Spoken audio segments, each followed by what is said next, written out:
was really interesting as we got closer to Organ Pipe National Monument that there were as many saguaro cactus as we saw in the national park. But the real eye catcher was the organ pipe cactus, which you'll see here. It was a really, really pretty park, and we enjoyed our campsite there very much.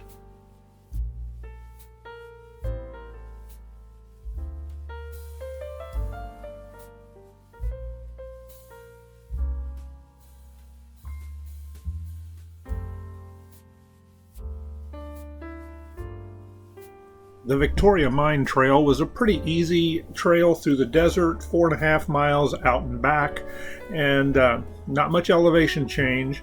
But when the sun's beating down on you in the desert, it doesn't matter that the temperature's not that high. It is really hot. Quitobaquito was a very interesting place. It's like an oasis in the middle of the desert. There is this large body of water, and yes, that is the wall to Mexico.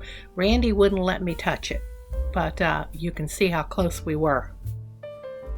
The Desert View Trail was a nice short loop near the campground.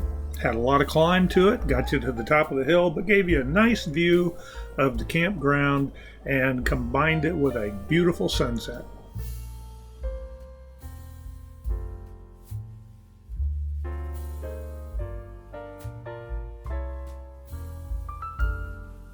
From Organ Pipe, we went on to Yuma and stayed at some BLM land, Lake Fortuna, which turned out to be a great site. I think both of us would go back anytime.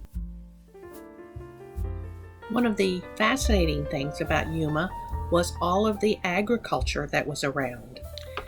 In fact, 90% of all leafy vegetables grown in the United States are grown in Yuma County, which is just amazing. These fields were laser leveled and had this amazing irrigation system. They also grow lemons, melons, cotton, alfalfa, and dates.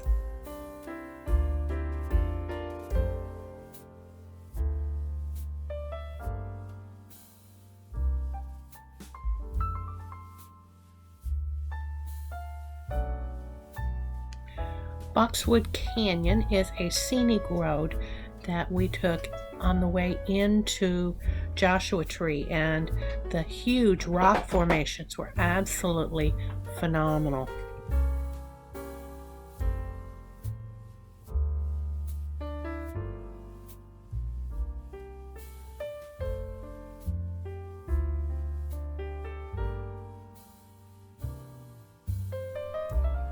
Joshua Tree National Park is a park that covers almost 800,000 acres of two different deserts.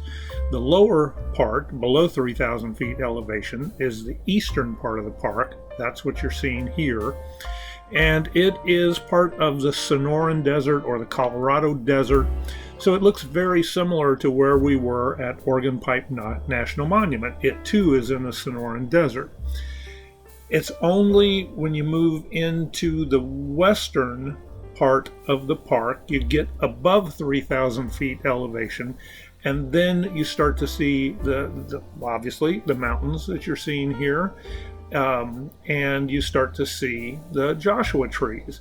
They're not in the eastern part. There's very little that's very tall, a lot more cactus and a lot more low scrub type bushes and cactus, but it's only in the eastern part when you start to see the Joshua tree. That's what you're looking at here.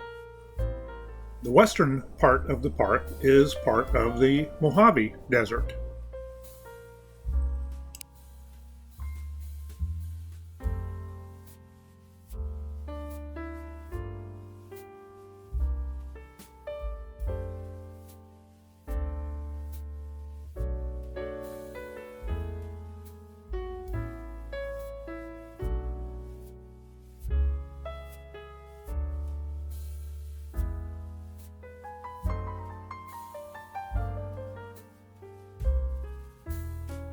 The cholla cactus is also known as the jumping cactus. Each of those little spines has a hook on the end, and when they hook into you, they are hooked, and they are hard to get out, and boy are they painful. Molly got into some on a previous trip to the desert, and she was not happy.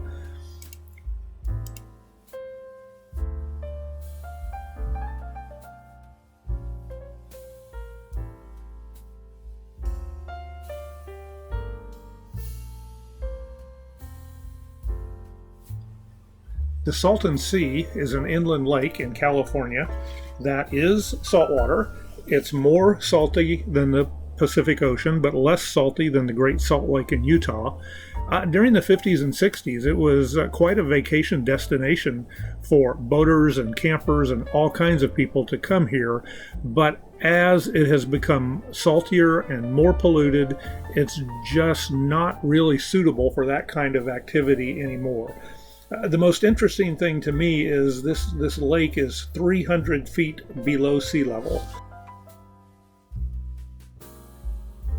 Lost Palm Oasis Trail is a fairly rugged 6.5 mile trail in the eastern part of Joshua Tree that was a fairly difficult trail. You get to the very end, remember you're looking for a Lost Palm Oasis, and you come to this sign that says no more trail, but you also haven't found the lost palms yet.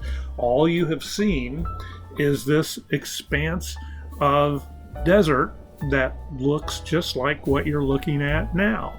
And then you got to go past the sign, not very far, just maybe about 10 or 20 yards, and there you finally see the palm trees down nestled in this little valley or canyon, I suppose. And they say that there's water down there, but I didn't go down there to look. I was happy with seeing the palm trees, and I turned around and started back. A very interesting hike, though. Our campsite inside the park was so small we couldn't put the RV and the truck on the site, and I had to park down at the picnic area. So we moved out to this spot outside the park on BLM land, and as you can see, there was plenty of room all around us. It was great and free. Our last stop before leaving the area was Palm Springs, which was a nice reprieve from the desert. Also a place where Molly could get groomed and we could pick up her Chewy order.